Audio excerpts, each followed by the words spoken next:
Every time I remember about that story, it just takes me back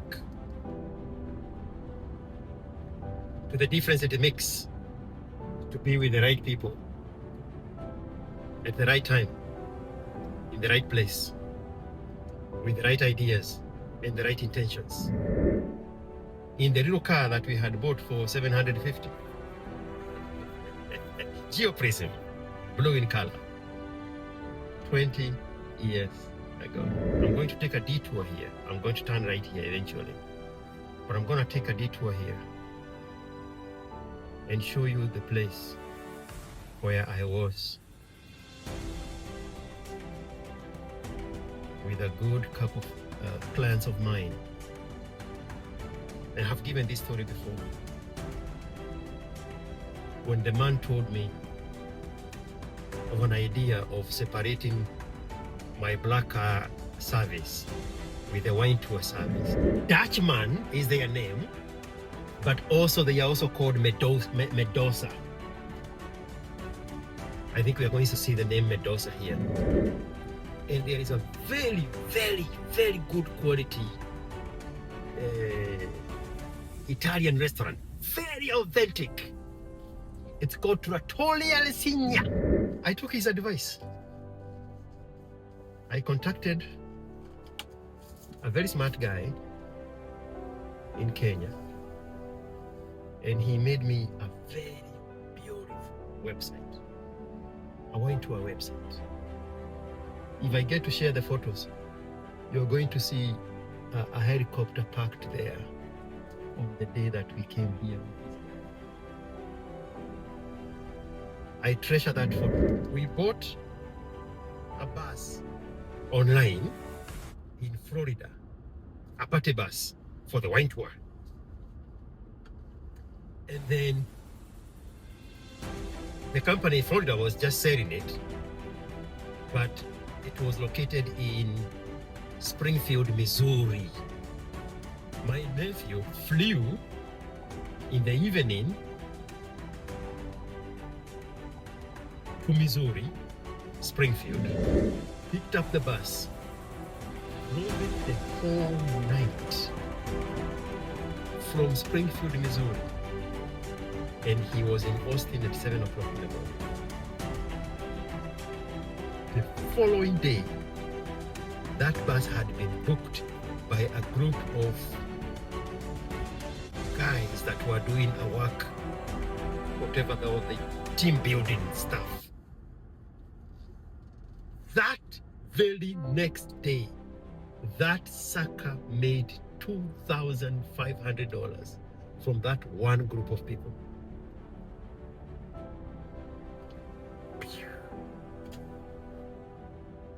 I still get goosebumps when I remember these stories.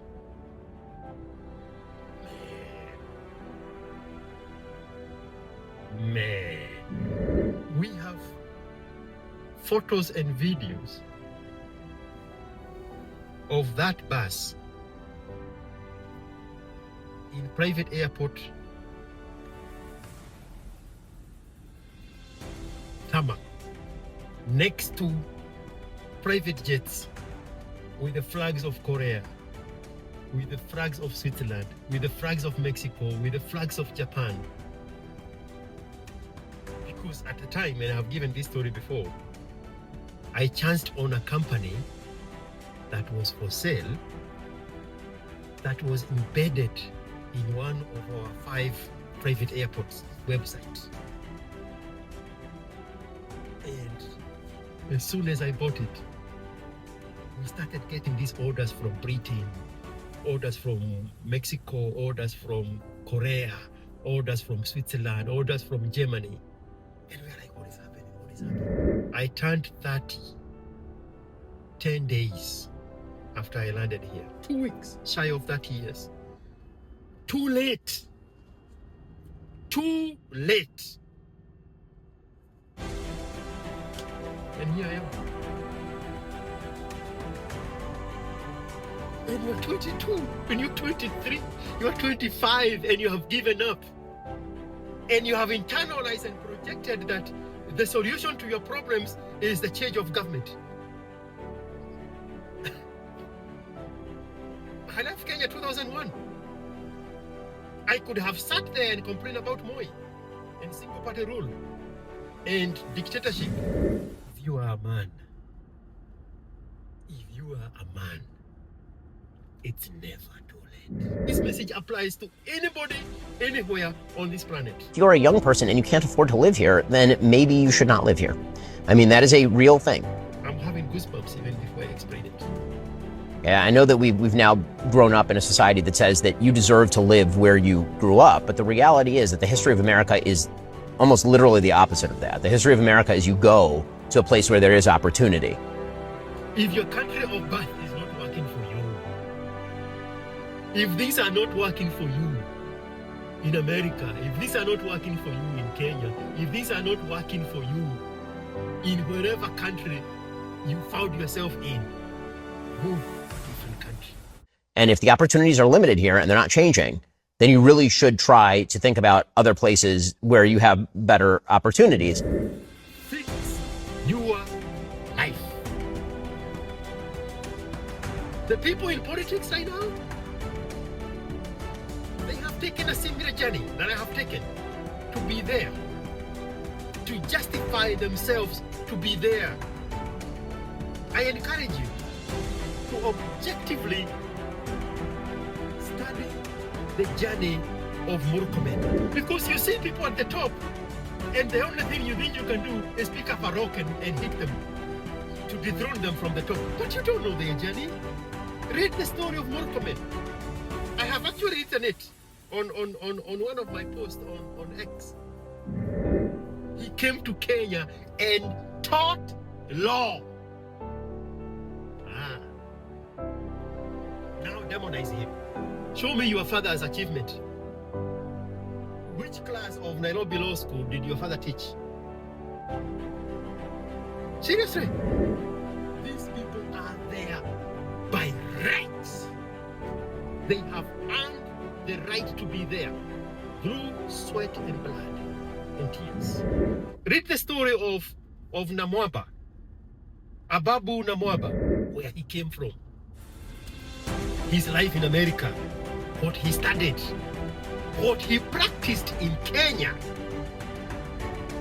and how he chanced on Ruto and his life changed. And why Ruto was looking for another way. Where is your fucking story like that? You're wasting your youth instead of being busy making a story like that. So that in 20 years, you're going to be giving the story of Namwaba. You're going to be giving the story of Ruto. You're going to be giving the story of Murkomen. Where is your fucking story, bro? What are you doing with your time? It cannot be complaining about other people's journeys. It cannot be complaining about other people's success. It cannot be about complaining about other people's achievements. It cannot be. You don't know where people have come from to be where they are. Social media has lied to you that you have power, that you have influence. You don't, bro. You are fucking empty. You are at the bottom of the food chain. You are nothing. Build something. Build something. Then you can stand among other men and give your story of triumph, tribulation, and overcoming. What story do you have? Shouting on the streets?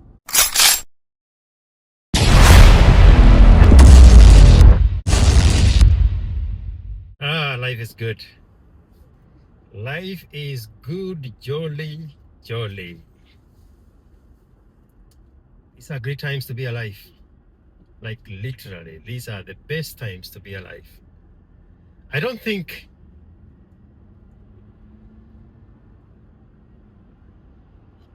even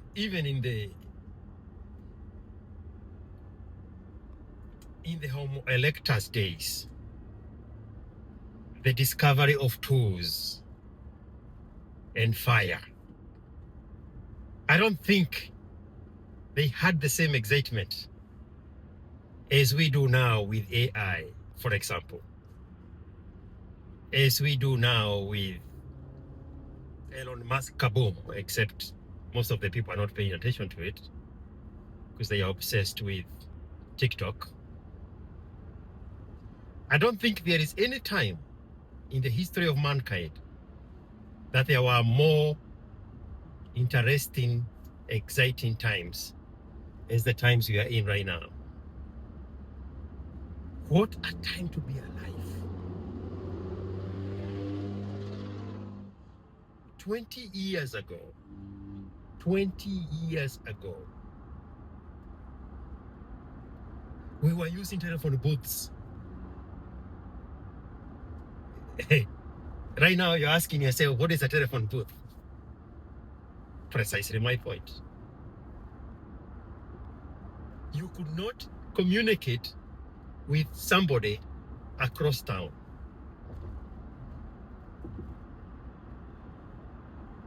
And the reason I'm bringing the Homo erectus is because it is during that time that they figured out that they can use smoke to communicate. Right? Those are the ones that are called smoke signals. They could use smoke to communicate. And here we are. Here we are. I remember in 2001, when I left Kenya, outside Ambassador is where I would normally go make a phone call. And you'd have to have coins. I'm not sure if they accepted the five shilling coin, but you'd have to have the silver coins to put in on those phone booths.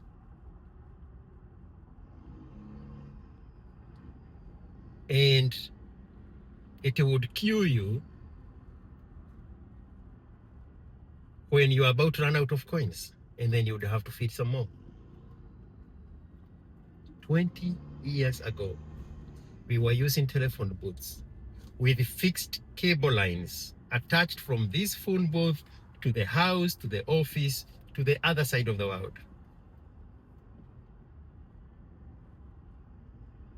20 years ago. And here we are now.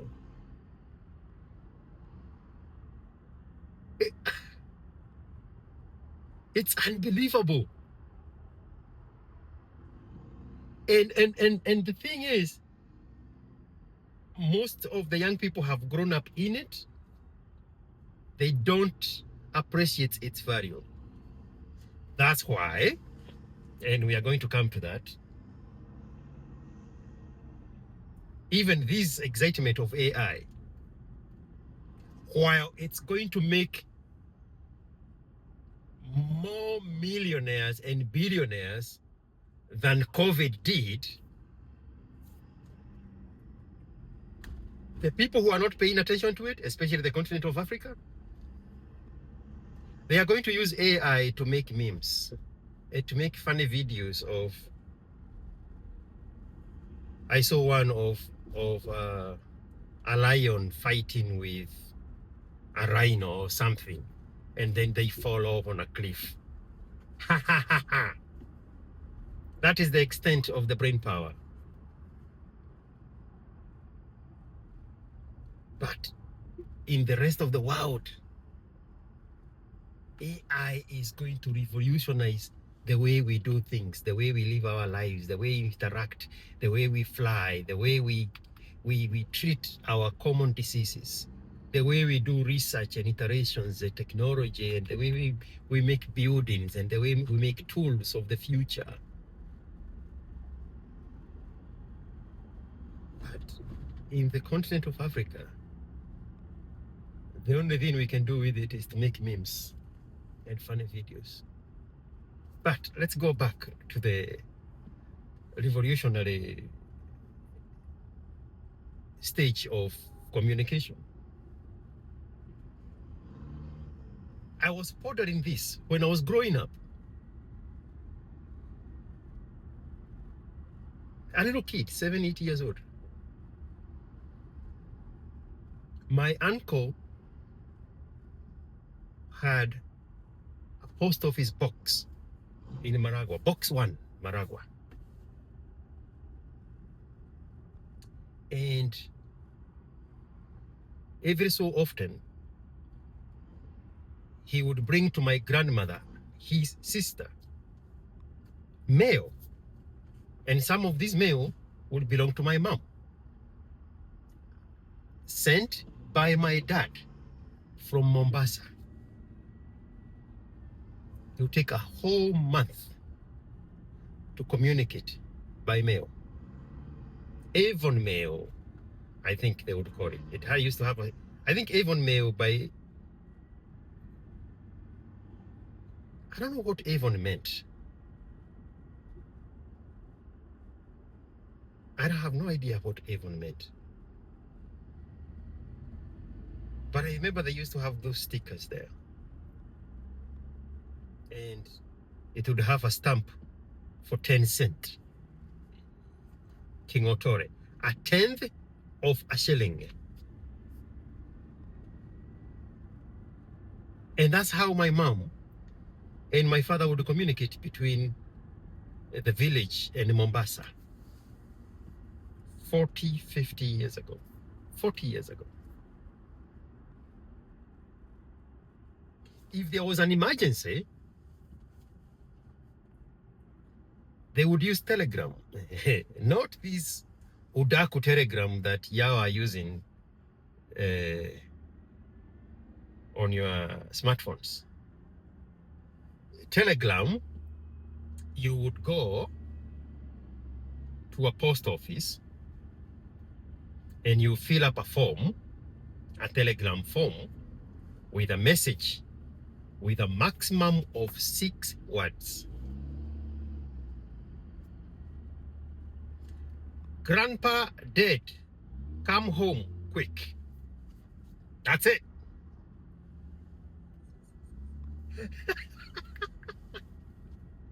So somebody at the post office would write that message,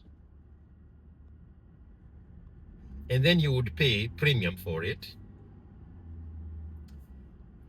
And then they would get on the phone and call the local post office. Now, let's say in this case, Maragua.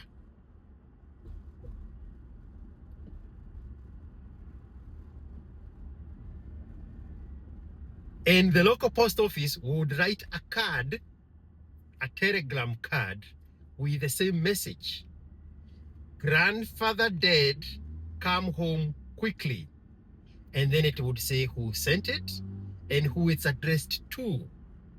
And then they would put it in the mailbox. That's the head of the agency. The only thing they have bought with time is the 3 months, is the 3 weeks or a month traveling from Mombasa to Nairobi. That's it. Now the message in a little card is in the mailbox at PO Box 1 Maragua. So it doesn't have to travel by rail from Mombasa for 3 weeks. That was the head of the agency. Still somebody has to go in there and open the mailbox and pick up the little telegram card and then deliver it to whoever is the recipient. Most of the mailboxes belonged to churches and schools. Well, most of the churches were attached to schools because the white people built them. That's how people got their mail. My grandfather got the PO Box 1 Maragua because he was a senior chief. He was the visionary leader. He was the guy who had seen Kafere before the Pharaoh Nyeudhis had seen Kafere. 40 years ago. Telegram was the fastest way of doing things.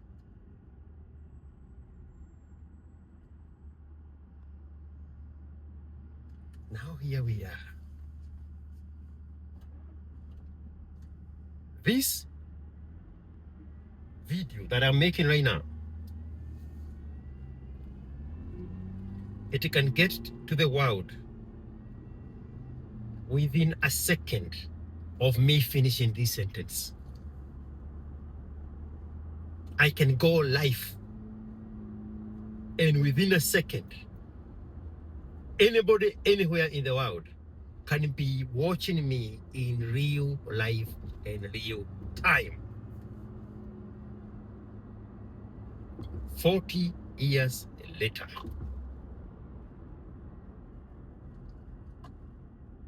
What a time to be alive.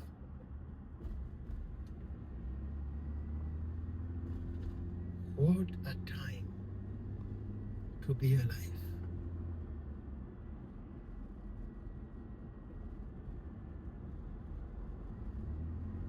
Wow.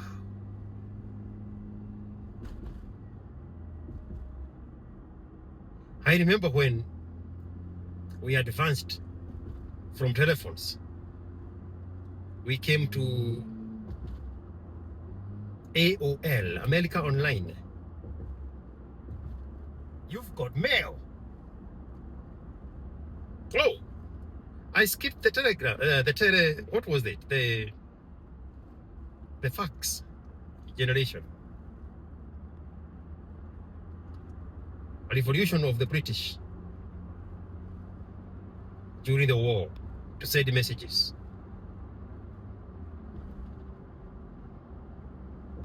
You know, in 2001, when I was flying from Nairobi to London, it was 10 days after September 11, 9 days after September 11. And there was a lot of uncertainty of how they were going to hold aviation, because at first they had shut down the airways. No airline was allowed to fly for 9 days. And then when they opened up, only select airlines were chosen, and I was on British Airways because it was one of those that were allowed. And from Nairobi to London, the entire time, they were communicating with London on what to do next. I remember it so well because they even gave us a tour, me and David, my buddy, that we flew with. They gave us the tour of the upstairs. This is the Boeing 747-400. It was a double-decker. Those days, we were right there in the midst of the old ways of flying and the new ways of flying. And so they could allow us to go upstairs and see how the business and the first class looks. And when they are sitting there in their own area, I was talking to a guy named Kim, a British young man, K-I-M. And they were and Kim, at some point, he was like, oh, if it was me, I would not have let those people get away with it. I would have tackled them down. We were talking about the hijacking of the airplanes inside an airplane that had happened 9 days prior. And Kim was saying he would have jumped on those guys and he would have overpowered them. We could talk about those things now, at the time. And now Kim was telling us that they are communicating with London because they are not sure whether we will have to all leave with our luggages and get rechecked once we get to London as we proceed to America. And that communication was happening through fax. That's why I'm bringing up the issue of the fax. This thing is flying 40,000 miles above ground, 40,000 feet above ground at 800 kilometers an hour speed. And it's communicating with London thousands of miles away on what is the next step.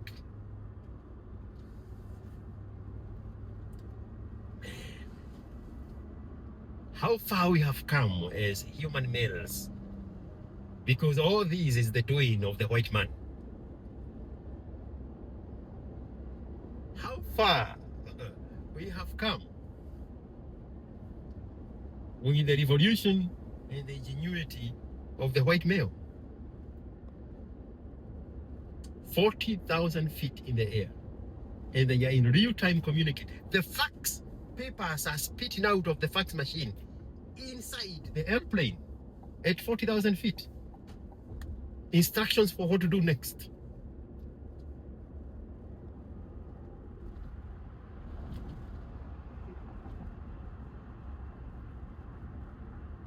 When I came to America,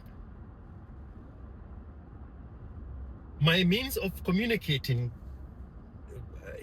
back in Kenya was to go to a gas station and buy a calling card. It used to be a beautiful calling card with the flags of all the countries of the world: India, Japan, Kenya, and Ghana, South Africa, Uganda, Nigeria, Bangladesh.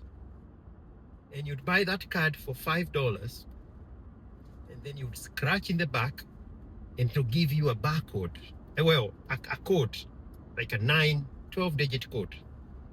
And then there will be a 1-800 number that you would call. And you go to a phone booth, and you dial the 1-800 number. And then it prompts you to put in the code that you scratch from the back of the card. And once you put the card, it tells you, you have $5 credit. Please key in the number you would like to call. And it will be plus 512-722-786-769. And it will tell you, you have 17 minutes.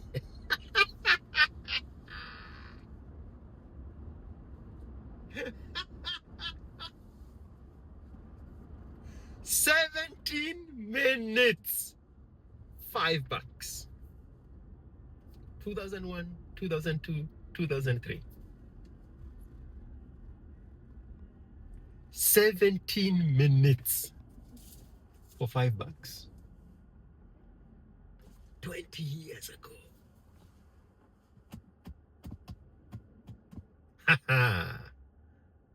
And sometimes it would take your money and it would not connect you with the other side, because the moment the other person picks up the phone, it start deducting the money. If there is poor connection, your money is gone. But they were so generous, you could call a number and talk to a lady on the other side, and you'd say, I made this call and there was poor connection, I did not connect, and they still deducted me. By this time, they are deducting $3 out of your $5.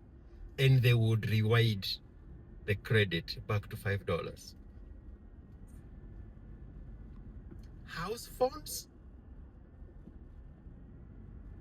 they were charging extra to call across town. The house phones. You have a house line. We did. When we moved out of John Paul's house, we got a house line. And if you are in North Austin and you're calling South Austin, that is a separate charge. That is a separate plan. It used to be called extended local. There was a radius of how far your local plan was included in the monthly package. The monthly package was $79. $79 for a house line.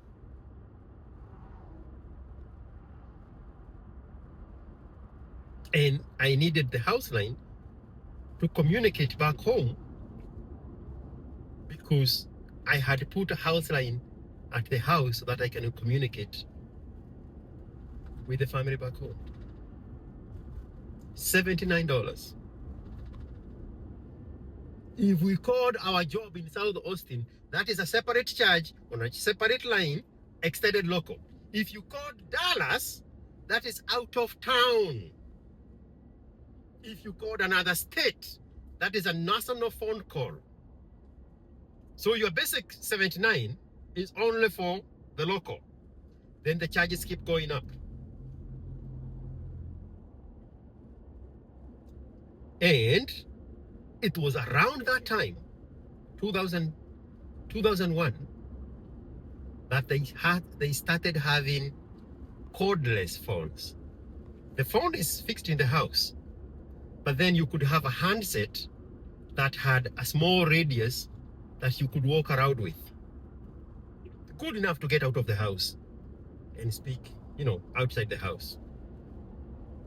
2001, I remember it very well, at Malibu Apartments, where we first moved in with David and Stephen Jenga.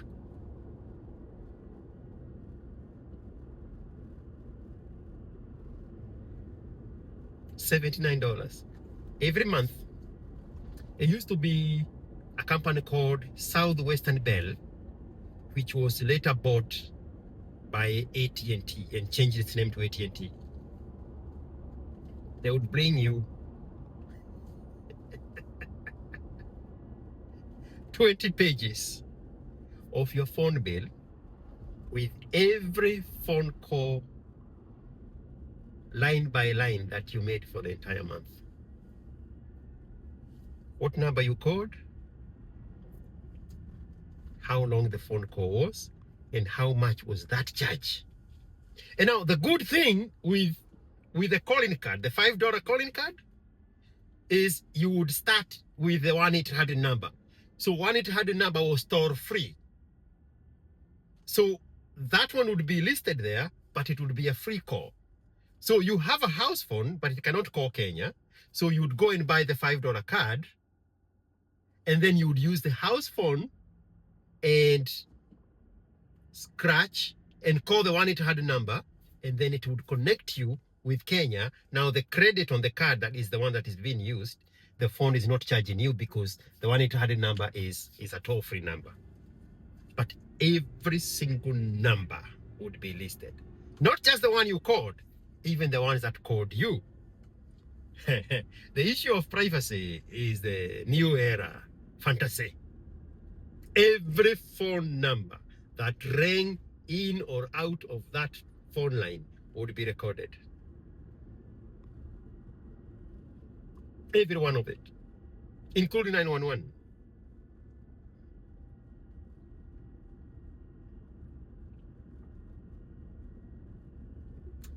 And then the emails came shortly after that.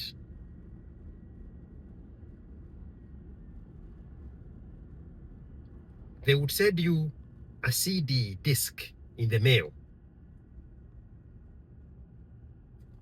AOL, America Online. And you'd put it on the computer and it would load in America Online.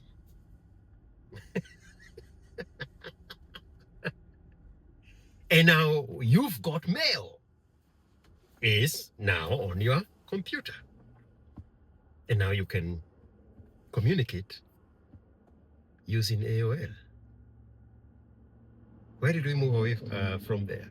I remember around the same time, 2001, when you needed to get from Austin to Dallas, which we did in December of 2001, we moved to Dallas to go work there. There was no GPS. You see this GPS? There was no GPS. You go to a gas station and you buy a map for Dallas Metropolitan. And it will be a fancy folded map, like pages. And then as you are driving, you would trace in your route of where you are going with a pencil on the folded map.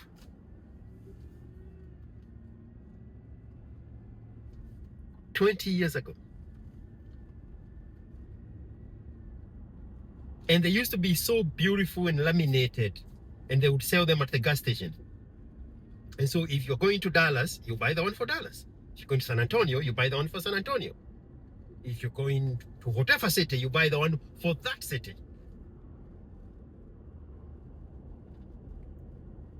And that is the map that you're going to trace step by step on how to get to 1600 Sycamore School Road, which is where we were going when we left Dallas for the first time, in the little car that we had bought for $750. Geoprism, blue in color. 20 years ago. Now the GPS is here, because it's here connected to the car. Jesus Christ. Then we advanced.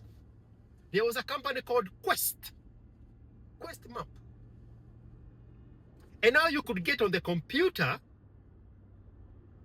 input the address of where you are going, and it will give you step by step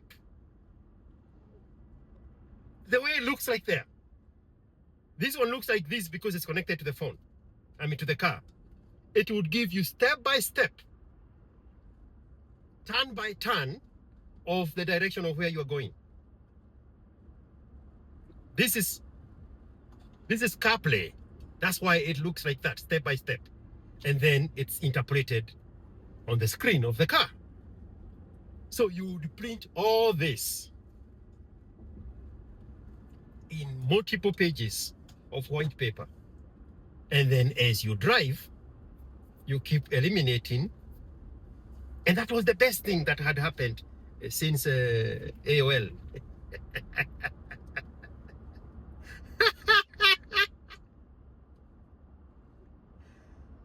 Holy moly.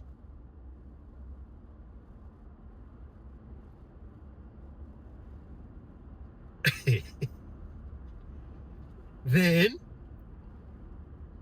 Nextel, I think, was the next company that was now selling cell phones.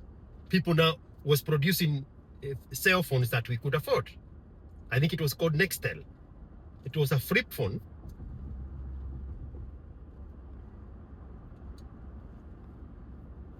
Before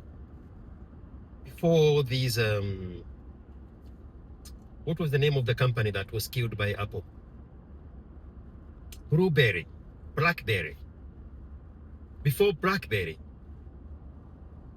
there was that Nextel.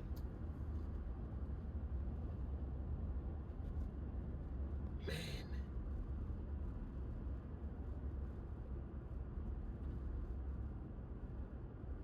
Holy cow.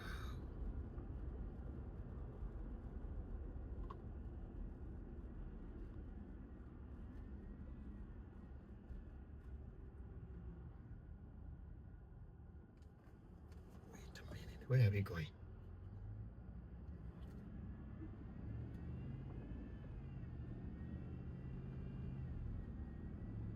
Why is this thing taking me the wrong direction? There's no traffic on these roads. Why is it all of a sudden it becomes so smart? Okay, now it corrected itself. And then the proliferation of the cell phones came in. There was Motorola, Moto, and Sprint sprang up with cheap, affordable phones. This was before iPhone. And then Southwestern Bell was bought by AT&T, and they really revolutionized the future of telephones. And then the BlackBerry now came in. Is that what it was called? BlackBerry or something, yeah. And now people could do emails on their phones. And then, I can't remember what year it was.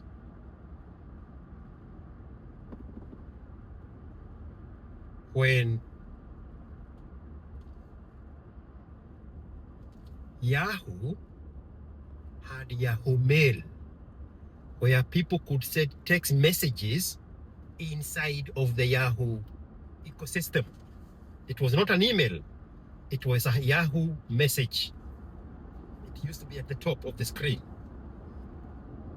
And now you could message somebody on Yahoo Messenger. That's what it was called. Yahoo Messenger.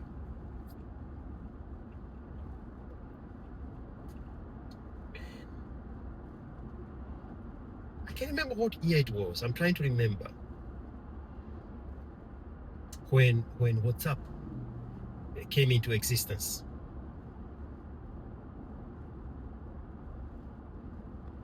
I remember they bought it.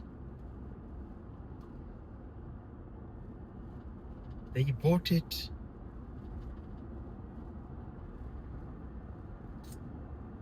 They bought it around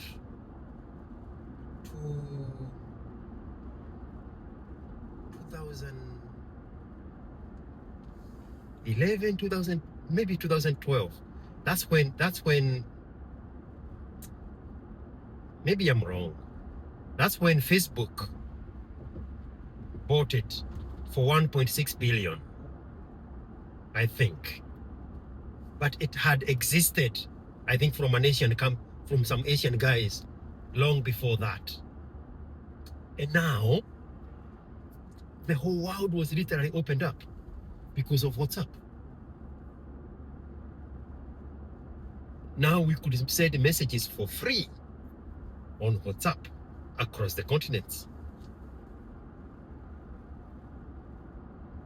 All this has happened in a span of 20 years.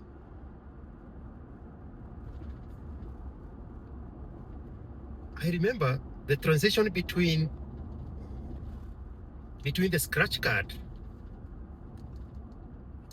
and more affordable lines came with a company called, I'll find it, I still use it.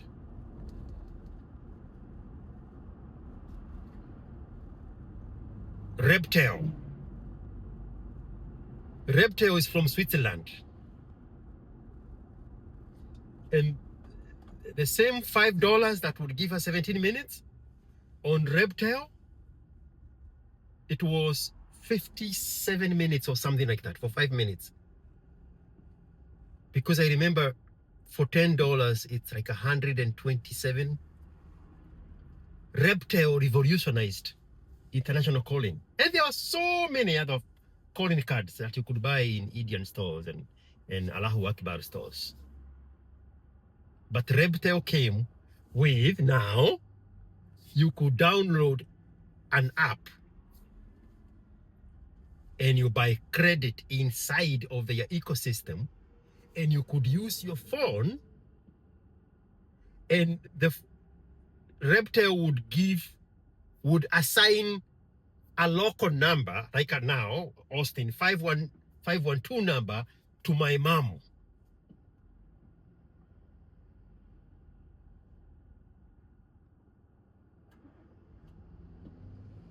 So when I'm using Rebtel credit, it's not dialing an international number, it's dialing a local number to call my mom. That's how they were able to reduce the cost. And then there was another one called Keku, K-E-K-U. Kiku. I don't know what happened to that. And then, WhatsApp changed everything. WhatsApp changed everything. And then Facebook came, and there was Facebook Messenger. Facebook Messenger was inside Facebook before they separated it. Then that's how the whole world now started reconnecting in a better, smarter way. I'm going to take a detour here. I'm going to turn right here eventually. But I'm going to take a detour here and show you the place where I was with a good couple of clients of mine. I have given this story before. When the man told me of an idea of separating my black car service, with a wine tour service. We were right here at Mendoza Winery. It has two different names, Mendoza and something else. I'll figure it out when I get there. Just a short distance here. This is where I was with that guy when he gave me the idea, because my black car service was doing so well. This is around 2008, and I was advertising as a wine tour and airport pickups and black car service and Dallas, Houston, San Antonio kind of rides. And that guy had booked me, just him and his wife. His name is Danny and his wife is Stephanie. They are a Jewish couple. They don't have children. And I had brought them on they had bought the VIP package. It is so long ago. I have to laugh at myself. I was charging $85 an hour for a minimum of 3 hours. $255 for the wine tour package.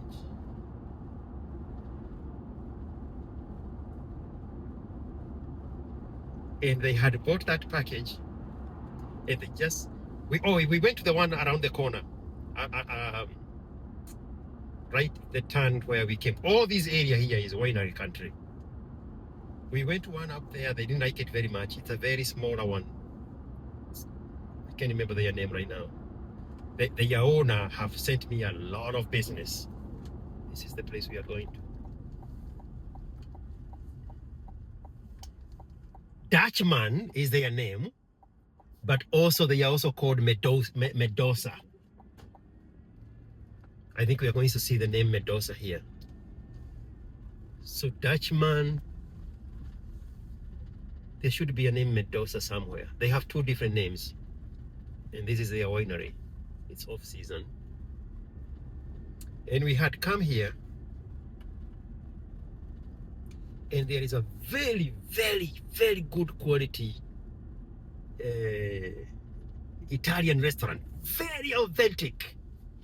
It's called Trattoria Lesigna.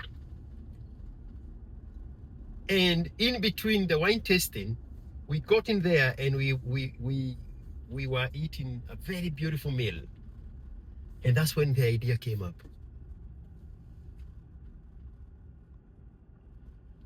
You can see the sign that says Trattoria Lesigna.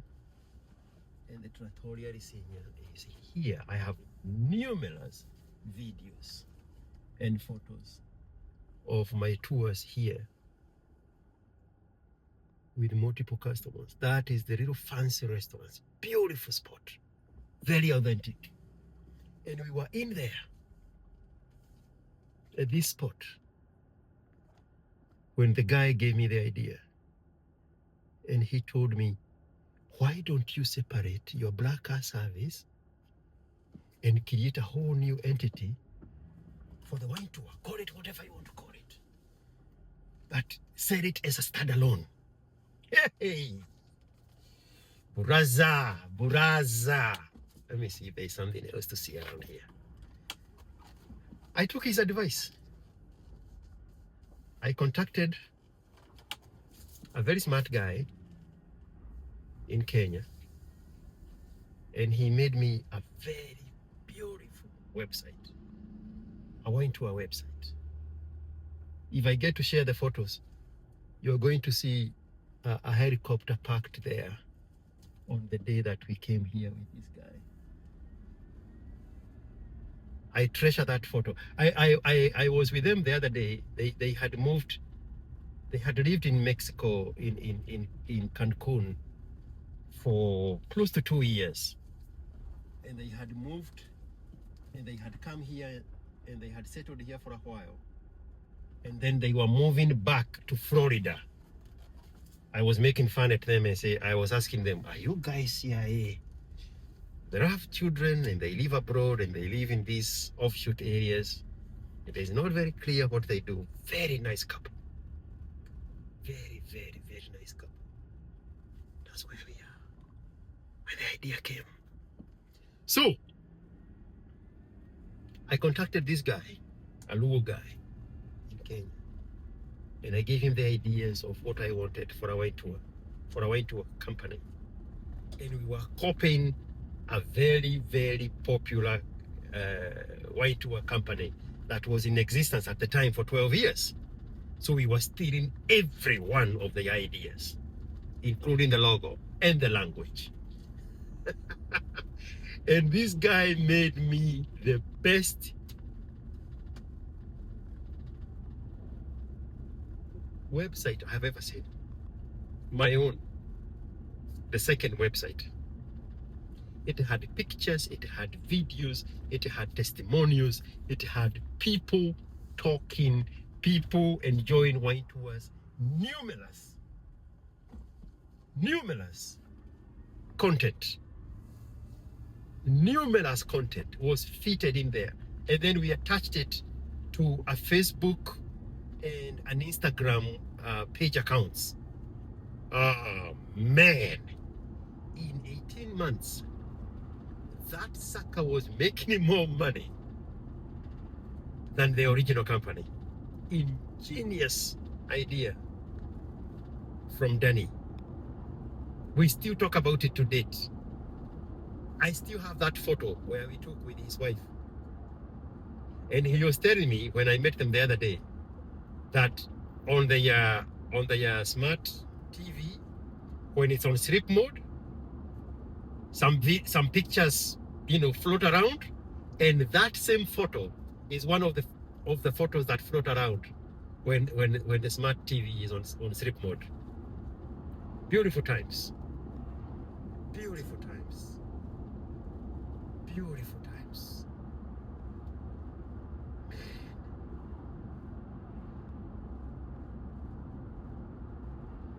Every time I remember about that story, it just takes me back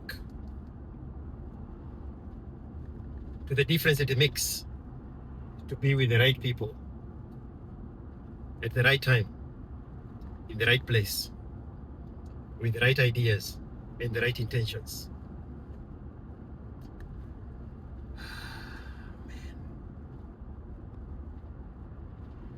Man.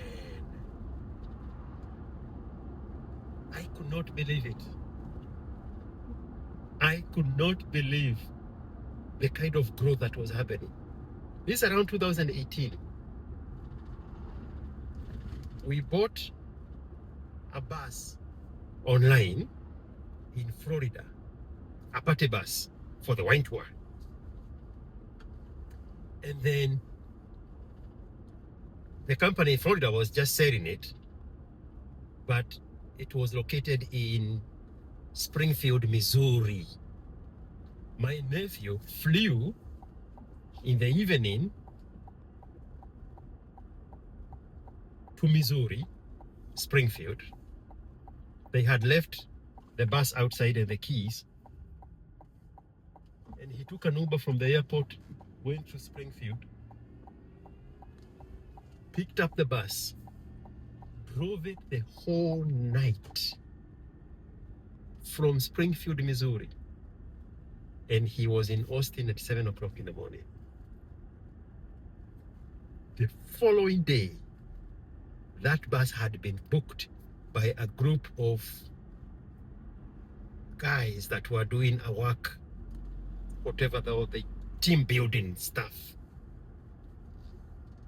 That very next day, that sucker made $2,500 from that one group of people.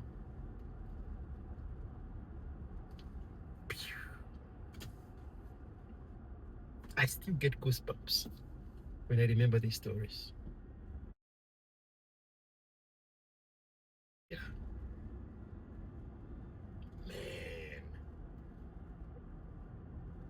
Man.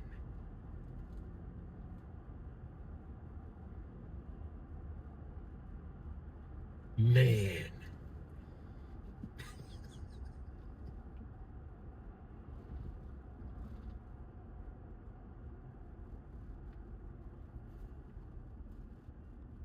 We have photos and videos of that bus in private airport tarmac next to private jets with the flags of Korea, with the flags of Switzerland, with the flags of Mexico, with the flags of Japan. Because at the time, and I've given this story before, I chanced on a company that was for sale that was embedded in one of our 5 private airports websites. And as soon as I bought it, we started getting these orders from Britain, orders from Mexico, orders from Korea, orders from Switzerland, orders from Germany. And we're like, what is happening? What is happening? And when we show up, it's this transatlantic airliner that has hauled these people across the ocean. And they had found us because we are embedded on the website of the FBO. What the freaking wild, man. The growth of telecommunication pales in comparison to my own personal growth within the same time period. I showed up here with $1,500 and 2 suitcases of clothes.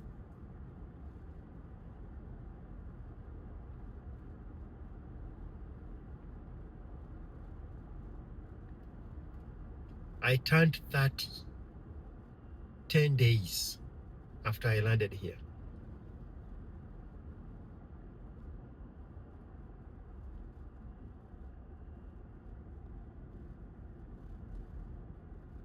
If you are a man, it's never too late.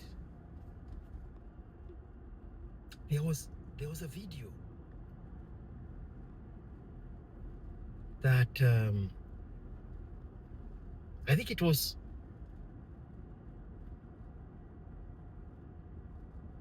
Cowton. I think Cowton is the one who made it. No. It's Shapiro. It's Shapiro. I have it here. Shapiro made that video. And he was talking to Americans, but this message applies to anybody, anywhere on this planet. If you're a young person and you can't afford to live here, then maybe you should not live here. I mean, that is a real thing. I'm having goosebumps even before I explain it. Yeah, I know that we've now grown up in a society that says that you deserve to live where you grew up. But the reality is that the history of America is almost literally the opposite of that. The history of America is you go to a place where there is opportunity. If your country of birth is not working for you, if things are not working for you in America, if things are not working for you in Kenya, if things are not working for you in wherever country you found yourself in, move to a different country. And if the opportunities are limited here and they're not changing, then you really should try to think about other places where you have better opportunities. Shapiro was talking to Americans. But if you blur out the name America in the conversation and you put in the name of your own country, it's my customer's ranch.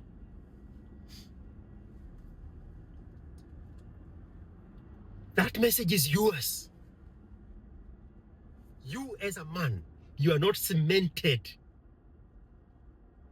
on the situations that are beyond your control. You have control of your life and you can uproot yourself from that situation and go do better and go do greater and go succeed and go do new things in another environment.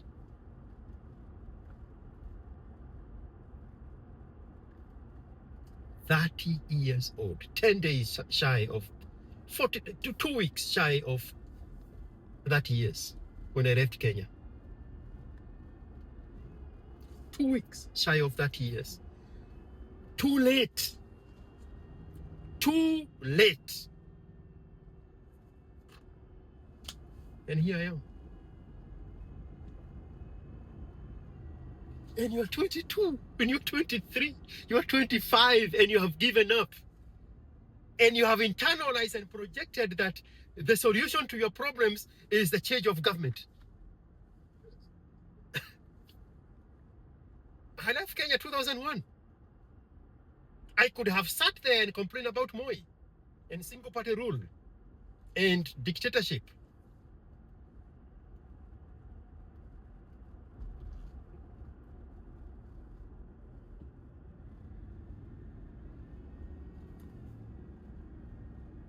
That was not my fight to be had. That is not your fight to be had, young man. Leave the politics to the politicians. You do not have a dog in that fight. Fix your life. The people in politics right now, they have taken a similar journey that I have taken to be there, to justify themselves to be there. I encourage you to objectively study the journey of Murkomen. Seriously. Because you see people at the top, and the only thing you think you can do is pick up a rock and hit them to dethrone them from the top. But you don't know their journey. Read the story of Murkomen. I have actually written it on one of my posts on X.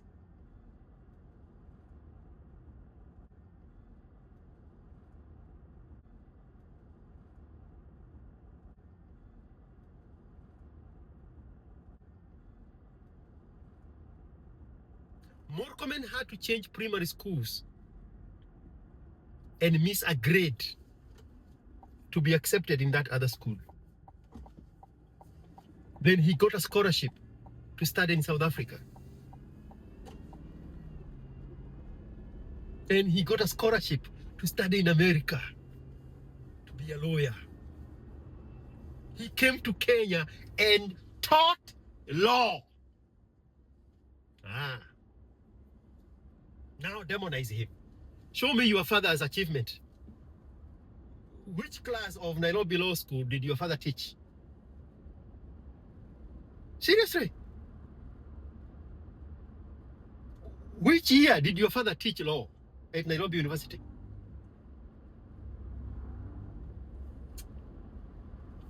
Go make your own way. Go make your own path. Go make your own story. Wachana story ya Murkomen. Wachana story ya Ruto. Wachana story ya all these people that you have confused your little kavesa. That you justifiably agitate against. It is not your fight, bro. It is not your fight. These people are there by right. They have earned the right to be there through sweat and blood and tears. Read the story of Namwaba, Ababu Namwaba. I keep messing up his name. Give me. Read his story. Seriously. I mean, remember when I said that the young generation are going to take advantage, take for granted the revolution of the technology that they have found themselves in? This is how much you don't even have the brain power to look for information because you are more entertained than you are informed. Go look at the history of Namwamba, where he came from, his life in America, what he studied, what he practiced in Kenya, and how he chanced on Ruto and his life changed. And why Ruto was looking for a lawyer. Where is your fucking story like that? You're wasting your youth instead of being busy making a story like that. So that in 20 years, you're going to be giving the story of Namwaba. You're going to be giving a story of Ruto. You're going to be giving a story of Murkomen. Where is your fucking story, bro? What are you doing with your time?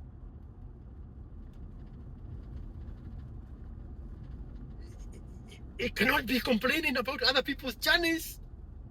It cannot be complaining about other people's success. It cannot be about complaining about other people's achievements. It cannot be.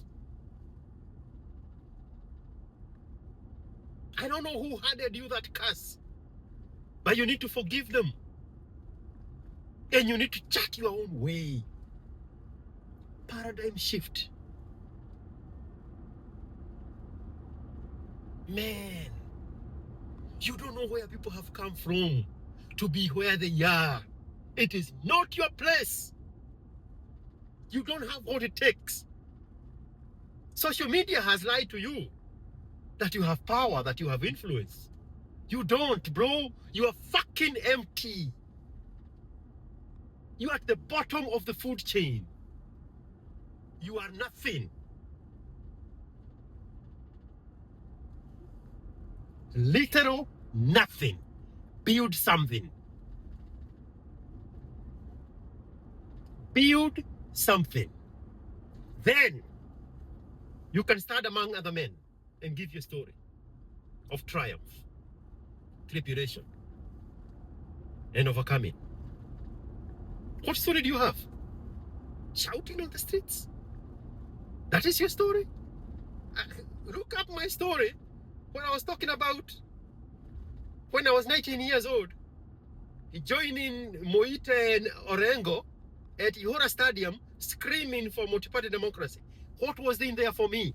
What was in there for James Orengo? 35 years later, James Orengo is still in government. He has sat on every seat of power ever since 1990. What was there for me? You really, really, really need to take a very hard look in the mirror and ask yourself, where am I going to be in 20 years? Shut the noise. Shut the noise.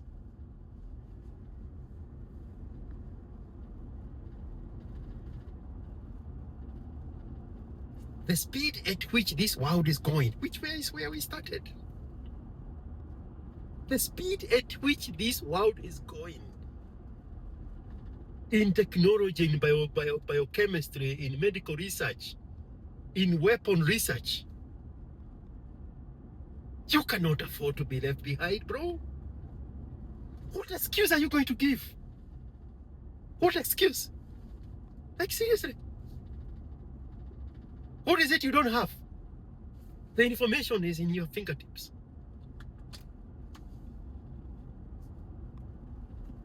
What excuse are you going to give? Come on.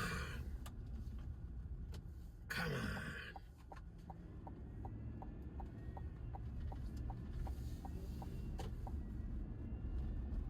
No. Examine your life. Make peace with whoever failed you. Most of you young people are failed by your fathers.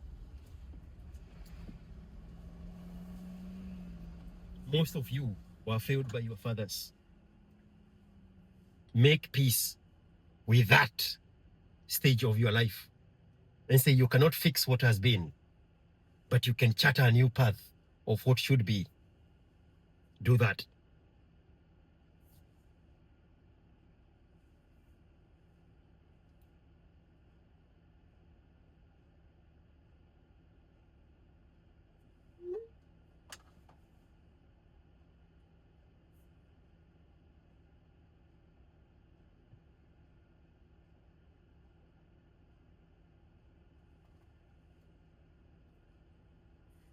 I can't get the gate code quick enough. Okay.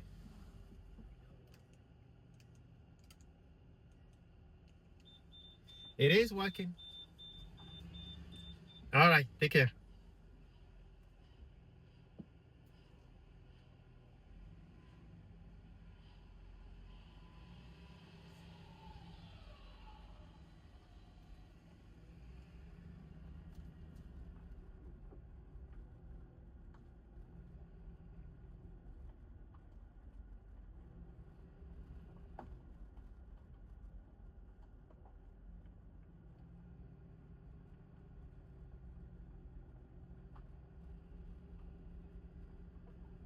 Tuhamwe, nyoba ito. No. What if there was no Ruto? What if there was no civil strife? What if there was not all these things that you're agitating against? Then what? Be that. Be that thing. I'm gonna go. What is happening here? Those cows fighting.